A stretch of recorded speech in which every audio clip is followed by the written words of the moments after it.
if you find your Venmo account restricted, you can appeal the decision by following a straightforward process. Here is a step-by-step guide to help you navigate the appeal. Step 1. Review the restriction notice. Check your email or the Venmo app for any communication regarding the restriction. This will provide details on why your account was restricted and any specific instructions you may need to follow. Step 2. Gather necessary information.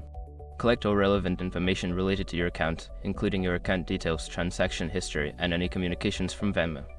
This will help you present a clear case when appealing. Step 3. Contact Venmo support. Reach out to Venmo as customer support through the app or their website.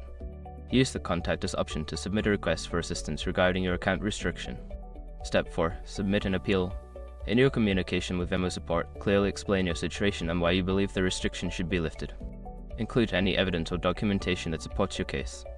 Step 5. Wait for a response. After submitting your appeal, be patient while Venmo reviews your case.